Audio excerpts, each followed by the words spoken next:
भक्तों, ओम नमः शिवाय, श्री शिवाय नमस्तुभ्यम, जय श्री महाकाल। जी हाँ भक्तों, क्या आपके भी घर में कोई ऐसा व्यक्ति है जिसका विवाह नहीं हो पा रहा?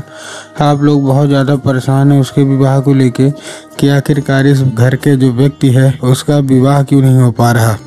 आपने बहुत ज़्यादा प्रयास किया और बहुत ज़्यादा आपने कोशिश की कि उस व्यक्ति का जो विवाह है वो हो जाए, लेकिन फिर भी उस व्यक्ति का जो विवाह है वो नहीं हो पा रहा।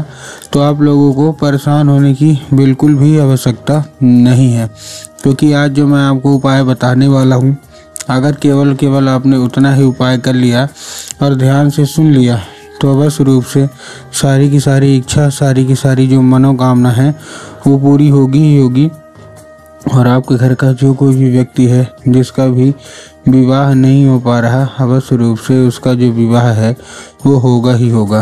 क्या करना है, कैसे करना है, पूरा बताने वाला हूँ और अच्छे तरीके से आपको समझाने वाला हूँ। तो बस उपाय ध्यान से सुन के अच्छे से करिएगा ज़रूर।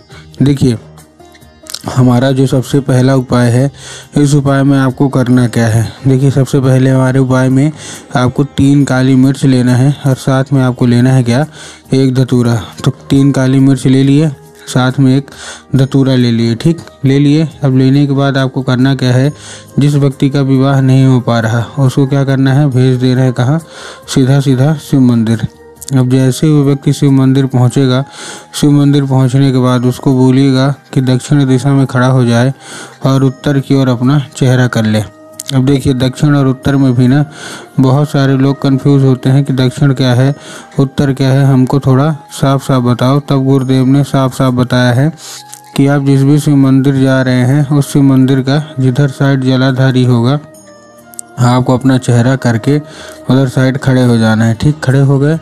खड़े होने के बाद आपको क्या करना है, एक नाम लेके, कौन सा, महादेव का बहुत ही सुंदर सा नाम है, श्रम्भेश्वर महादेव। तो आपको करना क्या है, आपको श्रम्भेश्वर महादेव का नाम लेके और उन्हीं का स्मरण करके आपको चुपचाप क्या कर देना है, अर्पित कर देना है बस।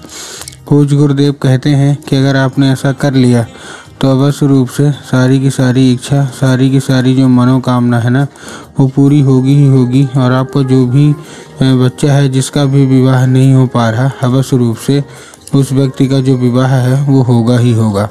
ये था पहला उपाय। अब हम चलते हैं अपने दूसरे उपाय की ओर। अब देखिए, जो हमारा दूसरा उपाय है, इस उपाय में आपको करना क्या है। जो हमारा दूसरा उपाय है, इस उपाय में सिंपल सा आपको जो लेना है वो क्या लेना है, आपको लेना है लाल चंदन। ठीक, लाल चंदन ले लिया।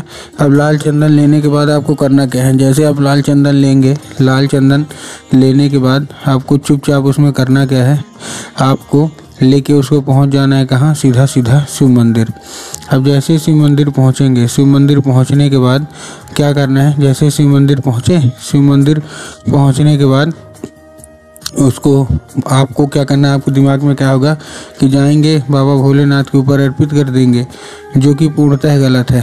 आपको बाबा भोलेनाथ के ऊपर अर्पित नहीं करना, आपको माता शोक सुंदरी के ऊपर अर्पित करना है।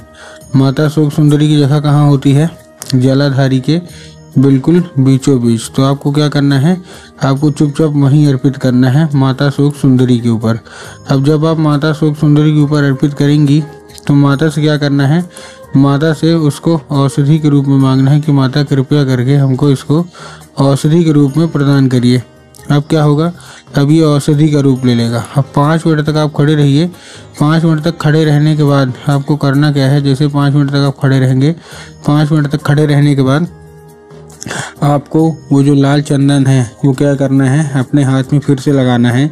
और लाल चंदन लगाने के बाद उसको लेके कहाँ पहुँच जाना है, सीधा शिव मंदिर। अब जैसे ही आप शिव मंदिर पहुंचेंगे, शिव मंदिर घर पहुंच जाएंगे हम ना शिव मंदिर से। अब जैसे ही घर अपने पहुंचेंगे, घर पहुंचने के बाद आपको करना क्या है, घर पहुंचने के बाद आपको जहां आप लोग सोते हैं और जिधर साइड सर करके सोते हैं, जिस कमरे में जिधर साइड सर करके सोते हैं, उधर साइड की जो दीवार होगी ना, उसी दीवार में आपको वो क्या करना है, वो लगा देना है। पूज्य गुरुदेव कहते हैं कि उस चंदन के जरिए स्वयं माता जो है ना वो आपके घर में प्रवेश कर जाएंगी और आपके घर का जो कोई भी व्यक्ति है, ठीक ना, जिसका भी विवाह नहीं हो पा रहा, अवश्य रूप से उसका जो विवाह है वो होगा ही होगा। तो उम्मीद करता हूँ आज का जो उपाय है वो अच्छे तरीके से आप सबको समझ में आ गया होगा। उपाय अच्छा लगा है तो कमेंट बॉक्स में हर हर महादेव अवश्य रूप से लिख दें।